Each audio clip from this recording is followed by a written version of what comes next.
Cut. Edit. Hey.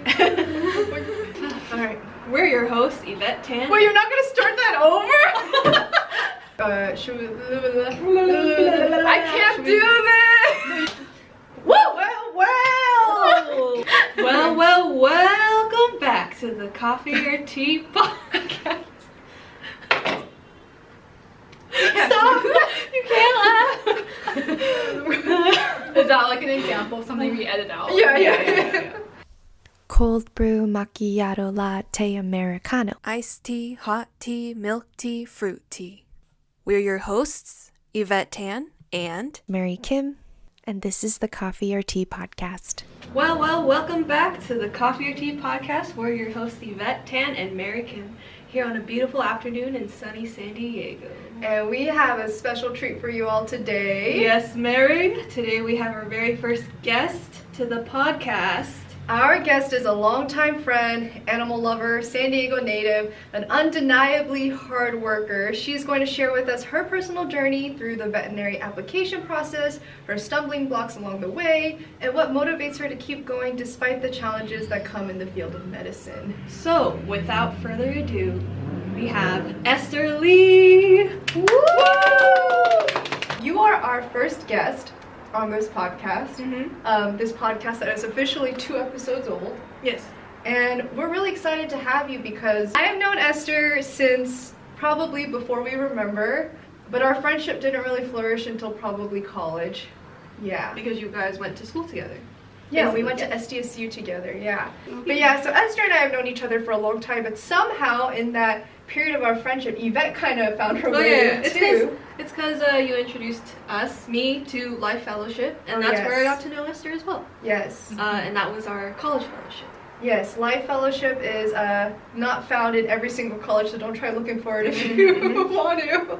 But it was a local, technically I guess a Chinese American affiliated fellowship, and although Esther and I are not Chinese, no, we're not. We found ourselves well fitted into the community. Yes, we did.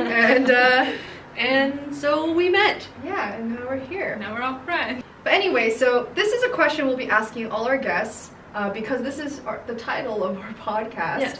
Esther, do you prefer coffee or tea, and why? I prefer probably tea because coffee makes me very anxious. Well, that makes sense. I love coffee. When I started working full time, I even splurged and bought a $200 espresso machine. Because I wanted to get into the aesthetic of working full time. But then when I got to work and I realized I am very anxious and I can't perform as well as I wanted to, I switched over to tea. My favorite drink is the chai latte with vanilla syrup. From Starbucks? I make it myself.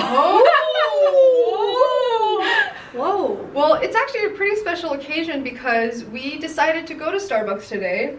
And in honor of the name of our show, and we all got coffee. But I got decaf today. Yeah, we all got flavors that represent the coming of fall. Yes. You know, we got pumpkin cream cold brew and apple macchiato, right? Apple crisp macchiato. Yeah, so today, even though we all have different preferences, we decided to be coffee people today. Yes. Yeah, and we've already shared, but I typically prefer coffee, and I usually prefer tea, but coffee really helps me get going. And obviously preferences are things that change, right? Yes. Something we'll discuss today. Yes, and they can change every day. Even Yeah.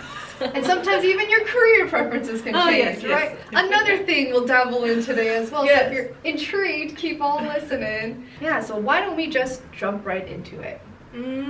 Now, Esther, I know that you want to be a veterinarian and that you're working in a vet's office currently, but what kind of work do you do there? So my position is called a veterinary assistant. My main tasks every day is to be the doctor's assistant, the veterinarian's assistant. So my hospital is unique because when you think of a veterinary clinic, the technicians or the veterinary assistants have one main role. You hold for the doctor's exams, you restrain pets while they get treatment such as blood draws and vaccines.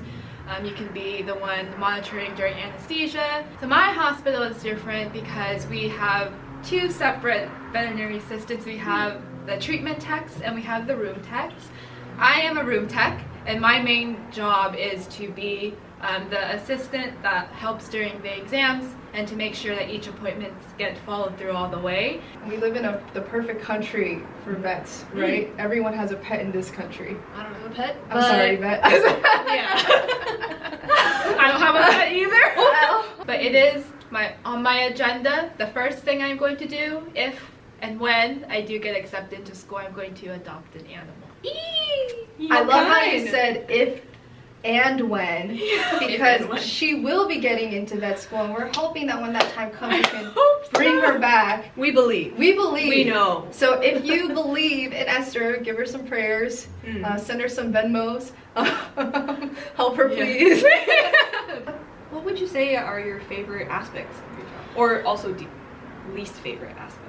Yeah, so we'll start off with my favorite. My favorite aspects of the job, of course, is to be surrounded by animals. It's not to say that we get to cuddle animals all day. I know it's a popular concept that people have, that we go to work and for 8 to 10 hours a day we snuggle animals. That is true. But when we think about it, most of these animals that are coming in, they're sick and they're not in the condition to be hugged and snugged. So my favorite part is to connect with the families, especially if they're being very concerned and worried about their pet. Right. It's always good to be that one person by the doctor's side that can help comfort the families and to see how thankful they are once their pet does make it out of the hospital in a healthier state. My least favorite part of the job would have to be euthanasias. It's never a fun thing to be standing there when an animal is being put to sleep. So it is one of the harder parts of the job, but at the same time it's such a privilege to be there, especially when a family is ready to say goodbye to their loved one. Right. Yeah. How do you unwind or de-stress after long hours of work? Ooh. If I'm going to be honest, so my hours at work, I work typically 4 days a week, and they're supposed to be 10-hour shifts, but you know, whoever gets out on time these days. So I'm usually there between 10 to 12 hours. So when I come home, you know, I would love to socialize. I would love to hit someone up and go out and get a quick bite to eat for dinner. But truthfully, well, my day basically looks like I go to work, I come home, I eat something real quick, and I knock out. And then suddenly it's the morning again. I get to do it all over again. Oh, gosh. So I, in the ideal world, I would usually like to go take a quick walk, especially if it's by a body of water, like a lake. It helps me unwind because it brings a sense of peace and calmness into my life. I really value that because, like I said before, I'm someone with a lot of anxiety, and something about looking at the stillness of water really calms me down. Yeah, I can agree with that. And I know this for a fact. Esther and I both work 4-10 schedules. So we work 4 days a week, 10-hour shifts. And I'll just say doing that back to back is very draining. It sounds crazy. It makes your evenings feel extremely short. And then that whole 4 days just goes by so fast because it's just too much and it's a lot of work. And so I empathize with you on that schedule. I did have a question in mind in regards to your career, because it's really common for young kids to dream about being like astronauts, ballerinas, athletes, and that includes veterinarians. Like, I remember when I was in kindergarten, everyone's like, oh my gosh, I want to be a vet because they love their pets. I was like that one oddball that wanted to be a comedian, and it didn't work out for me, obviously. It's hard to find people who say those dreams are applicable to them as a young kid and see that progress even as they're older, right? So I want to know, like, what kept you going with this dream, and what made you interested in being a vet to begin with? Yeah, so I feel like I was one of the weird cases. I never grew up with a pet except for a few fish, but for some reason I've always had some attachment to animals. Right when I turned 15 and a half, I went to the closest animal shelter near my house because that was the legal age where I could start volunteering, and I immediately started volunteering there, and I fell in love with the whole concept of taking care of animals. Since then, I plan to pursue veterinary medicine as a career in the future. There were other times where I thought maybe I wasn't good enough to be a veterinarian, but it's just the thought of would I be happier doing something else, and I couldn't think of an answer, and I really did believe that my passion was to care for animals. So it definitely was a risk that when I didn't want to go through my entire college career and major in biology if I didn't want to be a vet, and suddenly changed my mind. But I'm glad I took the risk, and I'm glad I'm almost there. Yeah. And you're currently applying for vet school too. Yes, and all of my applications were sent in last week. Whoa! Wow, it's the waiting game now. It's the waiting game. When do you hear back? All schools are different. Some schools have rolling admission, meaning they look at applications as they come in. Some schools have set dates when they'll start inviting people in for interviews. So some schools will start doing that in October, and it will go all the way up until April. Oh, wow. So there are interviews? Yes. Yes. Yeah, so it's basically like applying to med school, you know? You're taking all the exams you need to apply, you have to write essays, and you get interviews, and it sounds like a lot. Yeah. How long is the program? The program is 4 years. The only difference between med school and vet school is, unlike med school, you're not required to go into an internship/residency, but you have the option to if you would like to move forward with specialization or further education.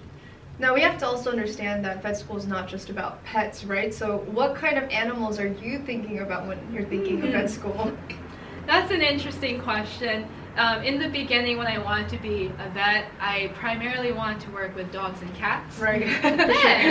Then Esther got exposed to farm animals. Ooh. So my interests right now are between goats, cows, and small animals. So I would like to go into mixed practice, but that could change. Like, preferences always changes. we never know. But I would love to work with ruminants, like goats and cows. Wow. Whoa. Is the word ruminants? Yes, that is the type of animal goats and cows are. Interesting. I never knew that. My doctor that I work for right now used to be a dairy cow vet, but she worked primarily in the slaughterhouses and dairy industry, so it's not particularly people having these animals as pets, but just as these animals are in the industry to make milk and food, in the food animal industry, they still need care. Right. Important. Yeah, I think that's a really good point, because I think it's easy for a lot of people who love animals to think like, well, why would vets partake in helping animals that are going to die anyways? Yeah. You know, but I think Esther made a good point, like even those animals need to have a good livelihood as much as they can. You know, not everyone's a vegan. They're still living beings. Yeah, they're still living beings, and although they will be, I don't know. Yeah, although their fate is not, although their fate is not great, they deserve to have a nice life. As much as they can. Yeah. Yes. Exactly. Before we record our podcast episodes, we have our guests fill out a quick info sheet so that we can get to know them beforehand. And we noticed on your info sheet that you had a peculiar job interest before becoming passionate about veterinary medicine. Can you share with us a little bit about the free vet dream and what changed your mind later on in life? Let's preface by saying I've probably wanted to work with animals all my life since I was a little girl. But before I took the path to pursue veterinary medicine seriously, which happened around high school, in middle school, I wanted to be a clinical scientist. So clinical scientists, basically their main roles consist of developing techniques that can help prevent, treat, diagnose diseases. In 8th grade, I decided to make myself a corn dog by myself, and I got diagnosed with salmonella. Oh, wait, what? So I thought the concept or the techniques that these people had used to diagnose me with such a virus was so fascinating that I wanted to do the same thing. For the lack of better words, I wanted to be a scientist that collected fecal samples and to run tests to find out the diagnosis or the diseases that people had. That dream later, became faded as I continued to develop a love for animals. Poop, huh? Poop! She wanted to study poop. A poop doctor. We hope that you are more careful with the corn dogs you eat. Thank you. Make sure they're fully cooked. Did that make you stay away from corn dogs? After I that, stayed or- away from corn dogs for about 5 years. I would too. That makes sense. I've never met anyone who got salmonella. from a corn dog. Esther, as much as it's clear that you love what you're doing, there must have been some stumbling blocks along the way. Have you ever had moments of doubt in your dreams to be a vet, whether it was during undergrad or post-grad or both? Yeah, there were definitely many times where I almost gave up this dream. In undergrad, the science classes are definitely rigorous, and it definitely reflects on the type of subjects you will be learning while in vet school. During my time in organic chemistry number 1, I will be honest, I got a D the first time I did take it, and when I did receive that D, I did question whether I should even take this class again. Just not thinking about taking the class again lifted such a weight off my shoulders, but I definitely could not imagine myself doing anything else, so I retook all the classes I needed to take that I didn't do well in before. I thought that the big debt I would have after vet school would be a stumbling block for me. It's difficult to pursue something when you know you're about to be hundreds and thousands of dollars in debt. So it definitely is a path that you need to take if you truly want to do it, because you will have all of that debt following you. So do you know the number? Do you have like a ballpark guess? So it depends on the school you do attend. The debt can range between $150,000 all the way up to maybe even $400,000. You have to. That's why when you do choose what kind of vet school you want to go to, it's great to look at the tuition costs, especially because some private schools will have a more expensive tuition than your in-state public school. It's also important to consider the living expenses you have, because you're definitely not going to be living at home if you don't have a vet school right across the street. So it could definitely add up. Let's not forget about interest. Interest! So wow, it will range. You can buy like a nice house with that money. You can. No, well, not in San Diego. Not in San Diego. But you know what? In Texas, you could buy a great home with that cost. Or it'd be a great down payment. For sure. Yeah, wow. It's clear that you're a very hard worker and passionate about your job and your dreams.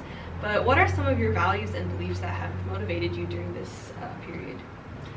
So one value that I hold on to dearly to my heart is not give up. I truly believe that everyone will encounter at least one obstacle in their life that makes them question whether they are qualified to pursue their dream. Very true. I don't think it's real when people say they're not qualified, because I strongly believe everyone has the qualifications to pursue what they are passionate about. It's the matter of whether you truly want to pursue your passions. I believe that you will put everything you can to pursue your dream. So I had someone tell me that someone that is in vet school now, she's a few years older than me. I talked to her once about how insecure I was feeling, especially in my competitive status to apply to vet school. One good thing she told me was, imposter syndrome is a real thing. The worst part is if you allow imposter syndrome to control your life.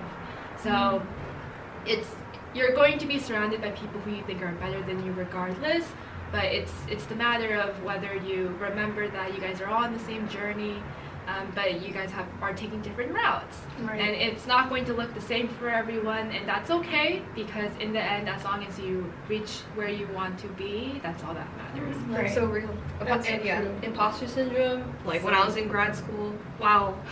When I was in But yeah, that was so real. Everyone was struggling with it. I'm sure people who are still in grad school are still struggling with it. But yeah, and I was surrounded by people who I thought were just way smarter than me, and I wondered why I was even there or accepted there, or even I wondered why I was there or like how I got there.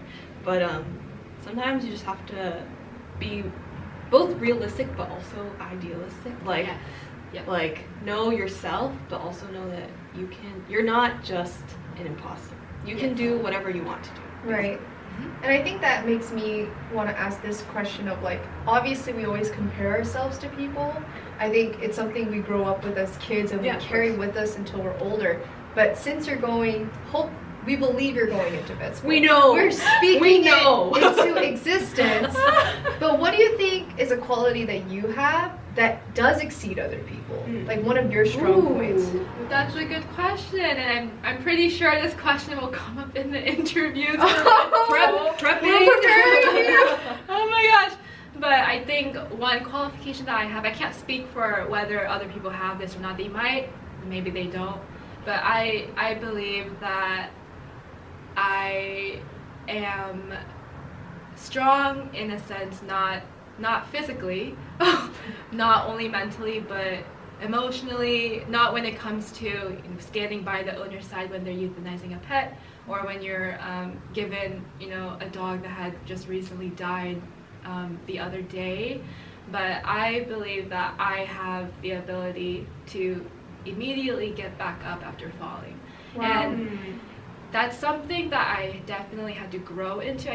I wasn't just born with that ability. But I think the events that happened in my life, I've grown to learn that if you do choose to allow your circumstances to define your future, you're not gonna go anywhere. Well, I just want to say something about Esther because I think she's downplaying a lot of herself too. She's actually very hardworking. I mentioned that at the very beginning. In a lot of ways that she felt like she wasn't qualified, she made up for that in a million other ways. Like she didn't share this yet, but she did multiple volunteering experiences. Like right now, I think she's volunteering with parrots? Right?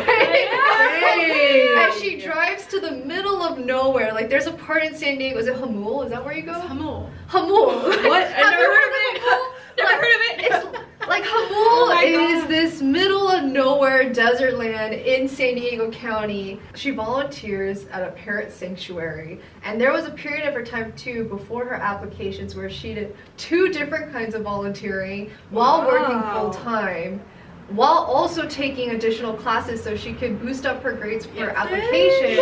So I just want to say that Esther's really underselling herself. She actually is working so hard for this career path, and it's clear that not everyone can do medicine, but I think Esther can. Yeah, she has the drive, the Yeah. will, the passion. Yvette and I are both also in the STEM field, but we are... I am... we are lazy as a... What do we take from today, Yvette? Yo, I'm lazy. We do absolutely nothing.